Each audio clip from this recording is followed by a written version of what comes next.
الحمد لله على كل حال، ونسأل الله تبارك وتعالى أن يصلح لنا ولكم كل حال، ويحول حولنا وحولكم إلى أحسن الحال. أشهد أن لا إله إلا الله وحده لا شريك له، وأشهد أن محمدا عبده ورسوله لا نبي بعده.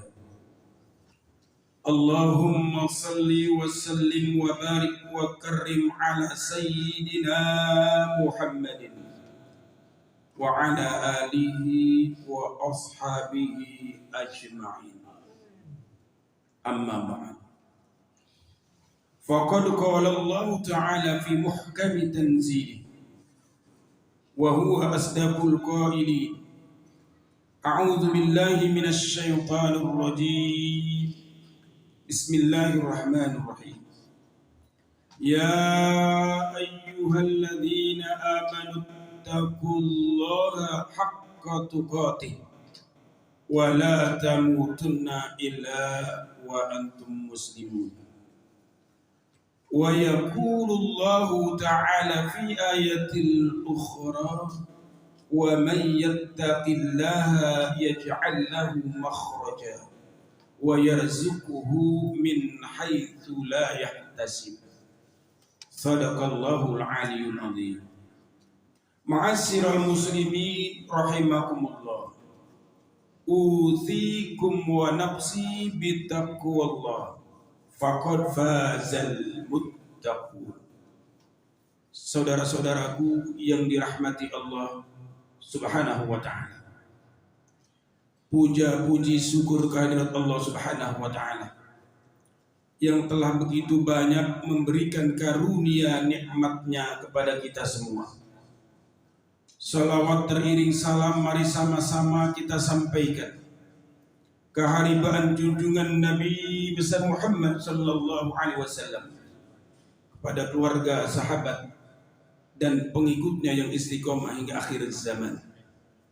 Di kesempatan yang diberkahi ini, khatib mengajak, mari kita tingkatkan terus kualitas keimanan dan ketakwaan kita. Ma'asyiral muslimin rahimakumullah, Hadratis Syekh Al-Habib Abdullah bin Alwi Al-Haddad dalam Risalatul Muawwadahnya, beliau memberikan beberapa pesan untuk kita. Alaika ya akhi bi islahi sariratika, upayakanlah olehmu wahai saudaraku, bi islahi syariratika, untuk senantiasa memperbaiki kalian punya batin, hatta tasira khairan min alaniyatika salihah, kata beliau, sehingga batinmu itu, hatimu itu lebih indah daripada johirmu. Kenapa demikian? Beliau katakan, wadzalika li'annal alaniyata mawdi'u nazaril khalqi, karena sesungguhnya zahir itu adalah tempat manusia memandang, wasarirata, adapun batin itu, hati itu adalah matma'u nazirul haqqi, di mana tempat Allah Subhanahu wa ta'ala memandang. Ada satu hadis yang diriwayatkan oleh Anas bin Malik. Beliau meriwayatkan bahwa ketika beliau dan para sahabat duduk mendengarkan nasihat dari baginda Rasul sallallahu alaihi wasallam, baginda Rasul bersabda, "Tola'at alaina rajulun min ahlil jannah." Kata baginda Rasul, wahai sahabatku, sebentar lagi akan hadir di tengah-tengah kita seorang laki-laki yang akan menemaniku di surga. Para sahabat pun terdiam. Siapakah orang laki-laki itu? Tidak lama kemudian datang seorang laki-laki yang sederhana, bukan pejabat, bukan orang kaya. Kata baginda Rasul, itulah orang laki-laki yang akan menemaniku di surga. Wa fi yaumil tsani, pada hari yang kedua, ketika baginda Rasul menyampaikan nasihatnya, beliau bersabda, "Tola'at alaina rajulun min ahlil jannah." Wahai sahabatku, sebentar lagi akan hadir di tengah-tengah kita seorang laki-laki yang akan menemaniku di surga. Ternyata yang hadir adalah orang laki-laki yang sama.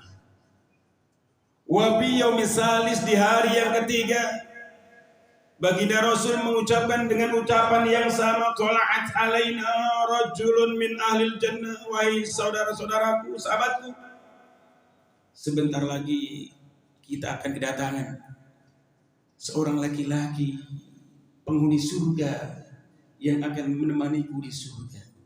Ternyata yang muncul adalah orang laki-laki yang sama seperti yang disebutkan oleh baginda Rasul di hari yang pertama. Maka sahabat Rasulullah SAW yang bernama Abdullah bin Amr bin As merasa penasaran, amalan apa yang dimiliki oleh orang tersebut sehingga baginda Rasul sampai 3 hari menyebutkan min ahlil jannah, min ahlil jannah, min ahlil jannah. Abdullah bin Amr bin As pun mengikuti orang laki-laki tersebut dari belakang dan hendak bersilaturahmi. Ternyata rumahnya agak jauh dari rumah baginda Rasul sallallahu alaihi wasallam.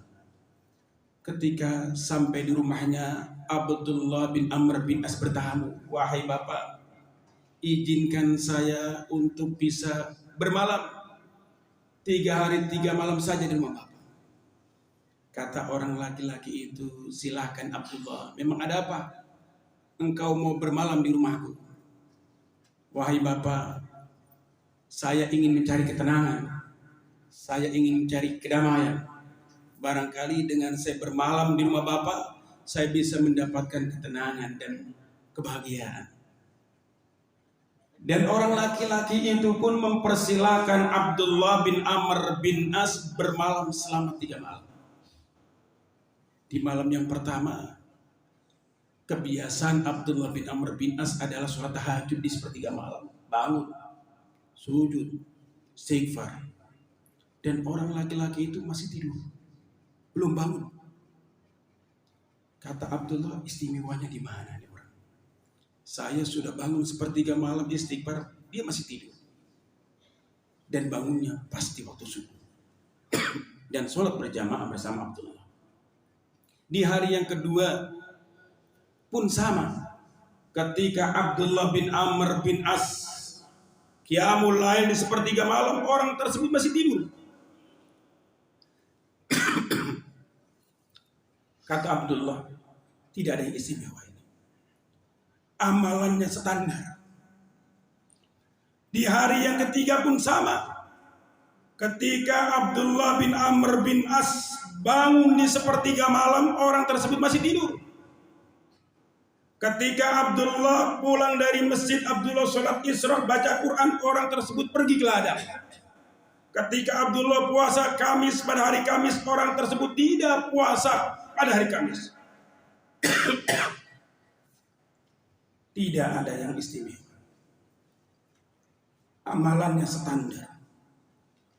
Lalu Abdullah bin Amr bin As memberanikan diri untuk bertanya kepada orang laki-laki tersebut, "Wahai Bapak, sesungguhnya saya bermalam ini dalam rangka studi banding. Karena baginda Rasul menyebut nama Bapak selama 3 kali, min ahlil jannah, min ahlil jannah, min ahlil jannah. Saya ingin tahu amalan apa yang Bapak miliki. Setelah saya bertamu selama 3 hari 3 malam, mohon maaf Bapak, tidak ada satupun amalan yang istimewa yang Bapak punyai. Kata orang tua tersebut sambil tersenyum, wahai Abdullah, saya memang belum bisa istiqomah sholat tahajud seperti Anda. Doakan saya supaya saya bisa sholat tahajud dengan istiqomah. Saya memang belum bisa melaksanakan ibadah saum Senin Kemis. Doakan saya supaya saya bisa beribadah seperti Anda. Amalan saya ringan, amalan saya mudah. Saya adalah orang yang sangat bahagia, orang yang sangat senang, gembira ketika ada sahabat saya, keluarga saya, tetangga saya yang mendapatkan nikmat. Saya adalah orang yang paling sedih, paling berduka ketika ada saudara saya, sahabat saya, tetangga saya yang mendapatkan musibah. Kata Abdullah, ini adalah amalan yang susah.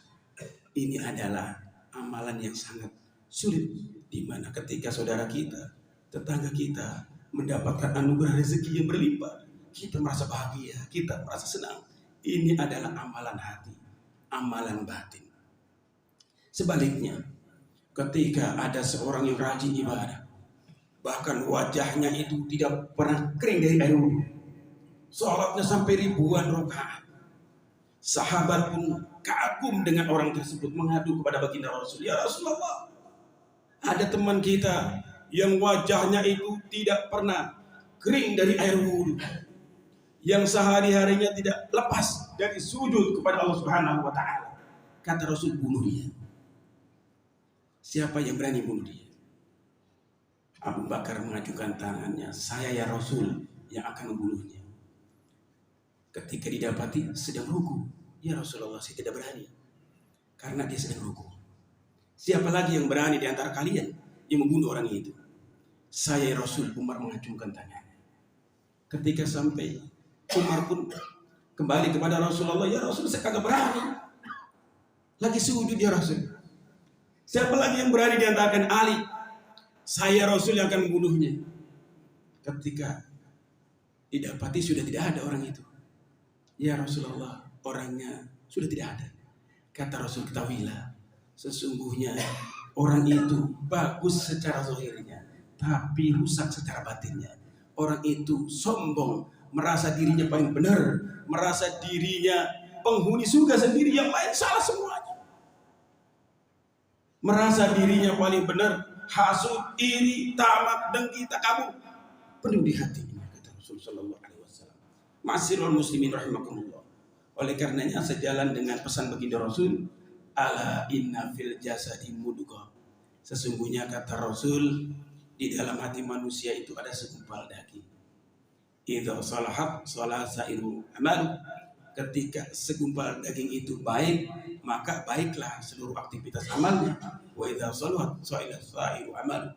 Ketika segumpal daging itu buruk, maka buruklah seluruh aktivitas amaliyahnya. Masirul muslimin rahimakumullah.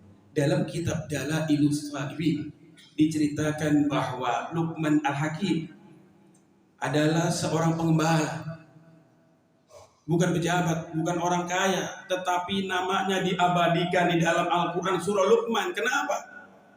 Karena Luqman Al-Hakim adalah orang yang sangat perhatian terhadap batinnya, perhatian terhadap hatinya. Suatu saat dia diperintahkan oleh majikannya untuk menyembelih 1 ekor domba. Wahai Luqman, kau sembelih 1 ekor domba, kau bawakan untukku daging yang menurutmu paling enak. Kau berikan daging yang paling tidak enak kepada tetangga kita. Luqman Al-Hakim pun menuruti perintah majikannya. Disembelih 1 ekor domba, dikuliti, dibagikan kepada tetangganya daging yang tidak enak, daging yang paling enak dibawa ke majikannya 2 kantong. Wahai Luqman, daging apa yang paling enak ini? Kata Luqman, wahai Tuhan, ini adalah hati dan lidah yang menurut saya adalah daging yang paling enak. Dan di bulan yang kedua majikannya pun memerintahkan Luqman untuk menyembelih 1 ekor domba lagi. Wahai Luqman, sembelihlah 1 ekor domba. Bawakan untukku daging yang menurutmu paling tidak enak. Berikan kepada tetangga kita yang menurutmu daging yang paling tidak enak. Dibawakan lagi untuk majikannya 2 kantong dengan daging yang sama. Kata majikannya, wahai Luqman, maksudmu apa? Kemarin aku minta daging yang paling tidak enak, kau bawakan hati dan lidah. Sekarang aku minta daging yang paling tidak enak, kau bawakan aku juga hati dan lidah. Kata Luqman, wahai Tuan, sesungguhnya ketika hati seseorang bagus, maka baguslah kehidupannya, tenanglah kehidupannya, enaklah kehidupannya, bahagialah kehidupannya. Ketika hatinya rusak, maka rusaklah amaliyahnya, tidak tenanglah kehidupannya. Sesuai dengan firman Allah Subhanahu wa taala, yauma la yanfa'u malun wala banun illa man atallaha biqalbin salim. Kata Allah, di hari tidak lagi bermanfaat itu ketika kita sakratul maut. Rumah yang bagus kagak manfaat, mobil yang mewah tidak ada manfaat, tidak ada guna. Harta yang berlimpah, tabungan, deposito tidak manfaat, tidak berguna lagi. Illa man atallaha biqalbin salim, kecuali orang-orang yang datang menghadapku dengan hati yang bersih, dengan jiwa yang tenang. Ya ayyatuhan nafsul mutmainnah, irji'i ila rabbiki radiyatan mardiyah, fadkhuli fi ibadi wadkhuli jannati. Ya ayyatuhan nafsul mutmainnah, wahai jiwa-jiwa yang tenang, wahai jiwa-jiwa yang damai, wahai hati-hati yang bersih, irji'i ila rabbiki radiyatan mardiyah, kembalilah kalian ke hadapanku dalam keadaan aku penuh ridho kepadamu. Fadkhuli fi ibadi wadkhuli jannati, masuklah ke dalam golongan hambaku dan masuklah ke dalam surgaku. Kata Allah. Masirul muslimin rahimakumullah, mudah-mudahan kita termasuk orang-orang yang bersih zahir kita, bersih juga batin kita. Barakallahu li wa lakum fil Qur'anil azim wa nafa'ana wa iyyakum bima fihi min ayati wa dzikril hakim wa taqabbala minni wa minkum tilawatahu innahu ghafurur rahim.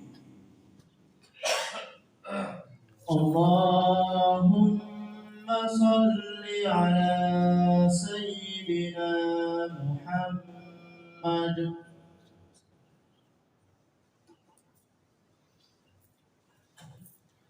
الحمد لله الذي أنزل السكينة في قلوب المؤمنين ليزدادوا إيمانا مع إيمانهم ولله جنود السماوات والأرض وكان الله عليما حكيما. أشهد أن لا إله إلا الله وحده لا شريك له وأشهد أن محمدا عبده ورسوله. اللهم صل على سيدنا محمد وعلى آل سيدنا محمد. فيا عباد الله أطيعوا الله واجتنبوا السيئات، فقال تعالى إن الله وملائكته يصلون على النبي يا أيها الذين آمنوا صلوا عليه وسلموا تسليما. اللهم صل على سيدنا محمد وعلى آل سيدنا محمد كما صليت على سيدنا إبراهيم وعلى آل سيدنا إبراهيم، وبارك على سيدنا محمد وعلى آل سيدنا محمد كما باركت على سيدنا إبراهيم وعلى آل سيدنا إبراهيم في العالمين إنك حميد مجيد. اللهم اغفر للمسلمين والمسلمات والمؤمنين والمؤمنات الأحياء منهم والأموات إنه سميع قريب مجيب دعوات يا قاضي الحاجات. اللهم أعز الإسلام والمسلمين واهلك الكفرة والمشركين أعداءك أعداء الدين. ربنا آتنا في الدنيا حسنة وفي الآخرة حسنة وقنا عذاب النار. والحمد لله رب العالمين. عباد الله إن الله يأمر بالعدل والإحسان وإيتاء ذي القربى وينهى عن الفحشاء والمنكر والبغي يعظكم لعلكم تذكرون. فاذكروا الله يذكركم واسألوا من فضلكم ولذكر الله أكبر. أقم الصلاة.